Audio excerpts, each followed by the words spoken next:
Thank you, President Larson, for that wonderful introduction. And thank you and the Board of Trustees for the honor of this degree and for the even more meaningful honor of joining you on this day of achievement and celebration. The most important word a commencement speaker can say is congratulations. Congratulations to this graduating class for your remarkable achievement, which many of you accomplished while maintaining so many other commitments. And please join me in thanking the families and the extensive networks of support who have made it possible for you to sit here today. Congratulations.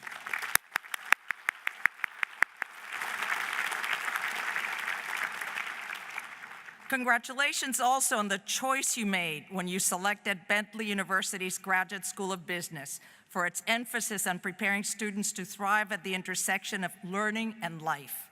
Bentley's laser-sharp focus in academics, inflected with creative, critical thought, combined with opportunities to learn in a variety of settings, is producing business leaders who can address challenges beyond classrooms, beyond companies, and beyond countries.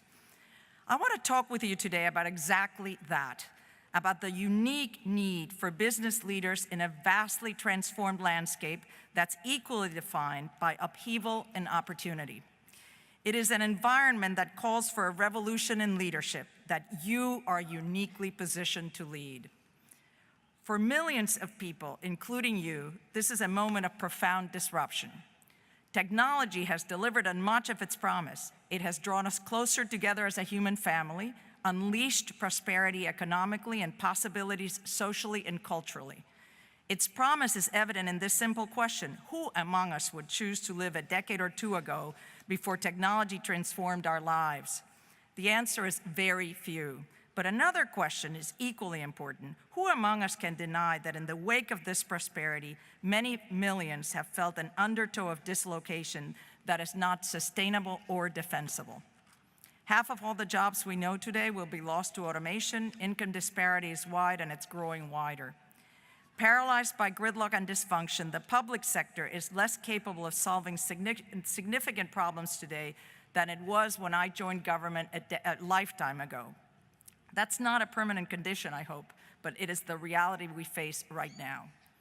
Yet even as the capacity of the public sector is diminished, business, transformed by technology, disruptors, and entrepreneurs, is emerging as an engine of unprecedented progress, innovation, and collaboration on some of our toughest issues, from clean energy, transportation, air and water, to miracle cures that are making us healthier, to issues like diversity and immigration that can draw us together and make us stronger. The only way this can happen is if you, as the new generation of global business leaders, reshapes what leadership itself means. The challenge for the next generation in business, you, is to lead the private sector towards the solutions the public sector is not delivering. It is for you to better perfect capitalism so that it benefits more people. Bentley University, with its equal focus on academics and ethics, on theory and practice, has uniquely prepared you for this moment. Does it sound like a big challenge, one for which you'll have to stretch and strive? Good. The most rewarding challenges in my life always have been. I got into politics to do big things. Indeed, I got into politics because of a big thing. I was 9 years old when the Cuban Revolution struck. I was in the streets of Havana cheering with my parents when Fidel Castro marched in triumphantly, promising a new beginning for Cuba based on democracy and free elections. 18 months later, he declared himself a communist, and we were forced to flee when the government closed schools and threatened to send me to Pioneer School in the countryside where youth were being reprogrammed. We were a secure middle-class family the night we fled Havana, and disoriented refugees in this country by daybreak. I did not speak a word of English. This personally disruptive and terrifying event in 1960 catalyzed my personal commitment to politics. Ironically, it also allowed me to witness more revolution in this country, from civil rights to women's rights to gay rights, from the social upheaval of the 1960s to the steady progress of the 1990s, than I would have had I stayed locked away in Castro's stagnant Cuba. And it has made me a fervent believer in democracy and capitalism. Can you believe that 56 years later, I had the incredible privilege of returning to Cuba as part of President Obama's delegation, and I witnessed him give a speech, which I actually helped him with, making the case for democracy to 3 generations of Cubans who have been denied self-government. It was quite a moment. I entered government in the early 70s when it had the capacity to solve our biggest challenges, exploring space, declaring war on poverty, seeking equality for all, and yes, saving cities. I joined Mayor John Lindsay's crusade to save New York, and later Mayor Kevin White's administration to transform Boston from a city at that point long in history with no clear future into the world-class city of which we are so enormously proud today. Staffing 2 consequential American mayors, John Lindsay and Kevin White, at the onset of an era of activism and transparency prepared me for a career advising private sector CEOs who would face the same challenges. I was there when the smoke-filled back rooms opened up to new constituencies, including women, and to new scrutiny as well.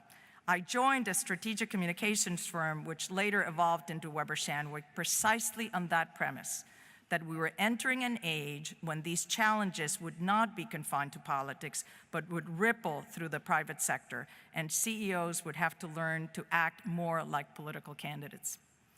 In my role in the communications business, I operate at the nexus of media, business, and public policy. My colleagues and I have helped companies from life sciences to financial services and higher education communicate transformation, innovation, and disruption. And we have helped them through a crisis or two. American Airlines through 9/11, MIT and the Boston Athletic Association in the aftermath of the Boston Marathon. And I've had the privilege to help move the communications profession from an era of broadcast to one of engagement when people converse with each other. In that time, I have watched the role of the CEO transform from profit maximizer to community builder. And no generation has done more to drive that change than yours, millennials, who as valued employees and as consumers are demanding that business leaders innovate and collaborate to address society's most urgent issues. This is now your time. Your challenge is to lead a values-driven economy beyond individual businesses and beyond borders. The global business leaders of this new era do not have the luxury or the ability to compartmentalize their thinking or to limit commitments to the 4 walls of their cubicles or companies. To lead in this era, you must place values, your own as well as your organization's, at the core of everything you do. Values tether organizations through the storms of disruption and controversy. They're your North Star in good times and bad. They will anchor you throughout your career, and more importantly, they'll anchor you throughout your life. In my industry, we've had to articulate the values that we as communicators stand for in this new environment, which is polluted by polarization, fake news, and alternative facts. We must stand for authenticity, civility, truth, and transparency that fights distortion. Our firm has done pioneering studies on the problems of incivility and fake news, and we're contributing to the very important dialogue around these issues. It's our responsibility. So to be revolutionary business leaders in this era of profound disruption, you must embrace a set of values and be prepared to communicate and act on them. All of us must bear witness constantly to injustice. Each of us is empowered to communicate our values and to act on them. In this new era, a business leader must re-examine her organization's role in society and develop a values-driven culture that enables it to solve tough problems. Companies must focus on the value they provide not merely to their customers and their employees, but to society. And they are. In the last year, we have helped CEOs communicate their commitment to immigration, to race, to climate change, to globalization, to diversity and inclusion, in no small part because employees expect them to. Strong cultures are the best recruitment tool because they attract talent, and when the storms of controversy gather, they sustain loyalty. Having raised 2 millennials, one of them in the room, and employed and mentored far more than that, I know this generation in particular is embracing this new model of leadership.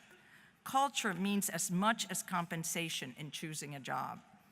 To lead in this era, you must embrace the tools of technology and shape them so they contribute to global community.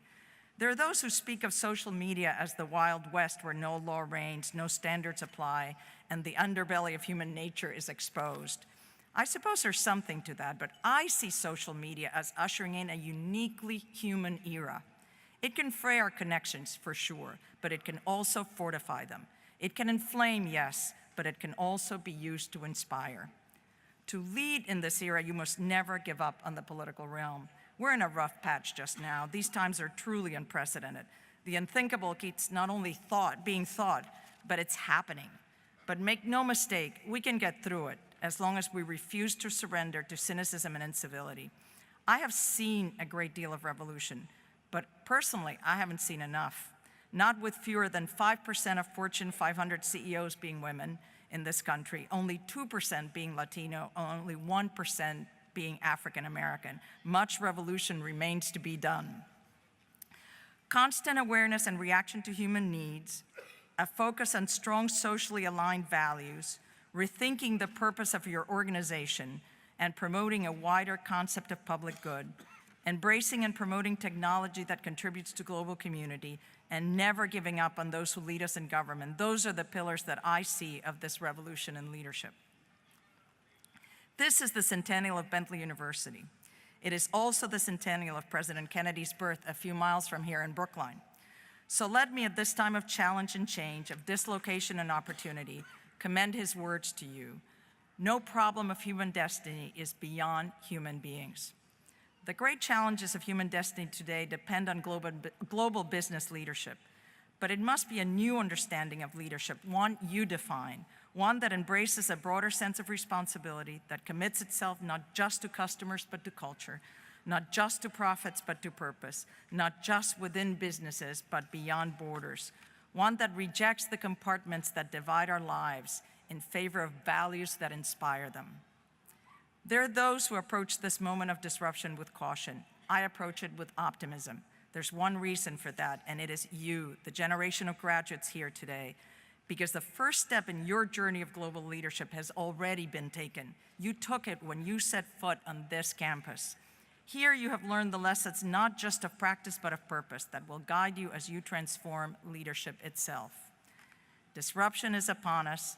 Accept it, accelerate it, but lead it. Technological disruption will continue. Understand it, instigate it, shape it. But disruptive business models and technological innovation are not enough. They must be anchored in values, purpose, and a humane and empathetic approach to the world in which you work. In the words of Martin Luther King that President Obama so often calls to our hearts, the arc of the moral universe is long, but it bends towards justice. Know that, take comfort in it, but not much, for the arc does not bend on its own. It is yours to grab, yours to bend, and yours to lead. I have seen enough revolution in both its awful and inspiring variants to believe in democracy's inherent power of renewal and progress. The line is not always straight, but it is the line we march, the line we draw, the line you will lead. Today is your day to celebrate. For that, I congratulate you. Tomorrow and every day that follows is your day to lead. For that and for the solutions you will find, the values you will bring, and the change that you will inspire, I thank you. Congratulations, good luck. Thank you for allowing me to share this day of commencement, and thank you for the leadership each of you will provide in the new era you have already begun to build. Thank you.